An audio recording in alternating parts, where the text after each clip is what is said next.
दोस्तों नमस्कार, मैं अमरिंदर पटेल। उत्तर प्रदेश से बड़ी अपडेट आ रही है। अखिलेश यादव लगातार अपने सलाहकार और पदाधिकारियों के साथ लखनऊ में समाजवादी पार्टी कार्यालय पर लगातार मंथन कर रहे हैं। बड़ी जानकारी आपको बता दूं कि सबसे पहले अखिलेश यादव उन सीटों पर प्रत्याशी उतारेंगे और 1 साल का उनके पास लगभग टाइम मिलेगा। आने वाले 6 महीने के अंदर बताया जा रहा है कि सितंबर अक्टूबर तक जो है कि उन सीटों पर सबसे पहले प्रत्याशी उतारा जाएगा जिन सीटों पर समाजवादी पार्टी हारी हुई है। 2022 के विधानसभा चुनाव में निश्चित तौर पर जिन सीटों पर समाजवादी पार्टी हारी है उसकी पूरी रिपोर्ट अखिलेश यादव के पास आ चुकी है और उस पर समाजवादी पार्टी की टीम पूरी तरह मंथन कर रही है कि क्या कारण रहे कि 2022 में इन सीटों पर समाजवादी पार्टी हारी, उसके क्या कारण रहे। बहुत सारी सीटें हैं, आपको मैंने बताया कि कम से कम 9-10 सीटें हैं जो 1500 से 1000 के बीच में वोटों से हारी है और 25 सीटें ऐसी है दोस्तों जिस पर समाजवादी पार्टी लगभग 5000 से कम मार्जिन वोटों से आ रही है और तमाम ऐसी सीटें हैं 6000 7000 इस तरह से। अगर देखा जाए तो 10,000 के अंदर बहुत सारी सीटें हैं। 8000 9000 पर देखा जाए तो 70-80 सीटें हो जाती हैं।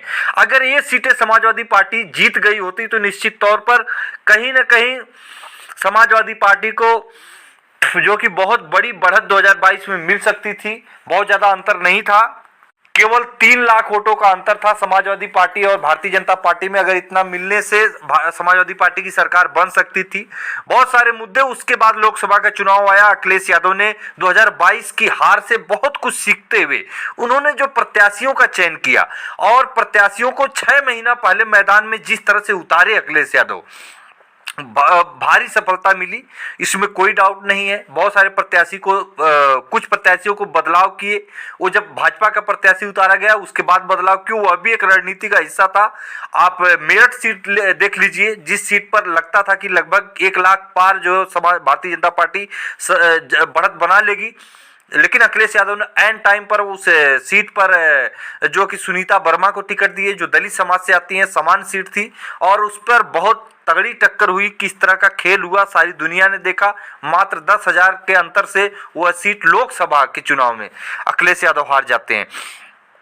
तो दोस्तों अखिलेश यादव उन सीटों पर सबसे पहले प्रत्याशी उतारने की कोशिश करने की तैयारी में है जिन सीटों पर समाजवादी पार्टी हारी है और जिस पर कम वोटों से जीती है। यह भी ध्यान रहे, आने वाले बहुत जल्द 1 महीने के अंदर ही समाजवादी पार्टी की तरफ से प्रत्याशी उतारे जाएंगे। अब जो सीटें हारी गई है उस पर मंथन में क्या चला उसके बारे में आपको बता दूं। सबसे पहले आपको बता दूं कि उस पर क्या है, जातीय और सामाजिक ताना बाना समीकरण, जो पीडीए के तहत टिकट देने में क्या चूक रह गई, क्या पीडीए समाज को टिकट नहीं मिलने की वजह से वो सीट हारी गई है, इस पर भी मंथन चल रहा है। कौन से समाज के वोट को इंक्रीज, उसमें जुड़ाव होने से वो पार्टी समाजवादी पार्टी जीत सकती थी, इस पर भी मंथन चल रहा है। प्रत्याशी क्या लोकप्रियता में उसकी कमी रही, क्या प्रत्याशी गांव-गांव गली-गली जो अपने विधानसभा सीट पर नहीं जा पाया, यह भी कारण रहा क्या, इस पर भी मंथन हुआ। तमाम वो चीजें हैं, मंथन हुआ। क्या प्रत्याशी अपने विधानसभा में वोट को लेकर, जिस तरह से वोट बढ़ाने को लेकर, जिस तरह से जो नए वोट हैं उनको बढ़ाने में कामयाब नहीं हो पाया, बूथ लेवल पर कार्रवाई नहीं कर पाई, तमाम वो चीज़ों पर बारीकी से मंथन अखिलेश यादव की टीम अखिलेश यादव के साथ करती हुई नजर आई।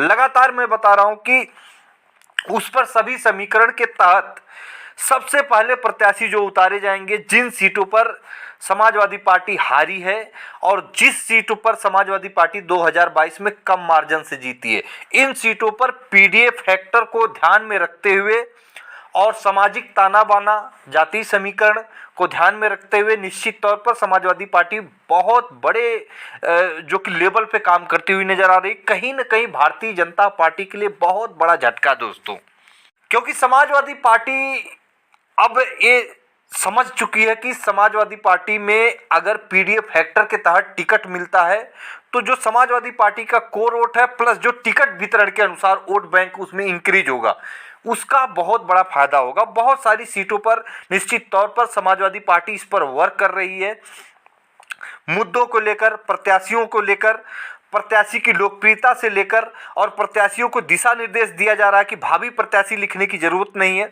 टिकट बहुत जल्द अनाउंसमेंट हो जाएगा।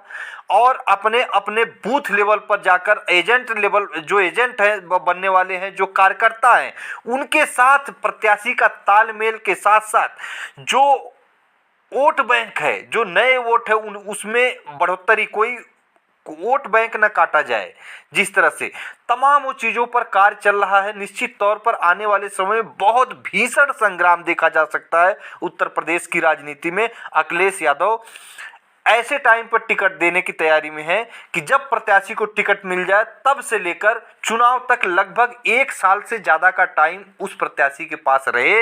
वह अपने सभी विधानसभा, जो कि विधानसभा के सभी गांव, गली, नुक्कड़ पर वो जाकर समाजवादी पार्टी की नीतियों के बारे में और भारतीय जनता पार्टी की आरक्षण विरोधी नीतियां, जो महंगाई, बेरोजगारी, किसानों का मुद्दा, तमाम वो नीतियां हैं, उसको लेकर अपनी पीडीए पंचायत के तहत वो कर सके थे। इस तरह के बहुत भीषण संग्राम की तैयारी दोस्तों।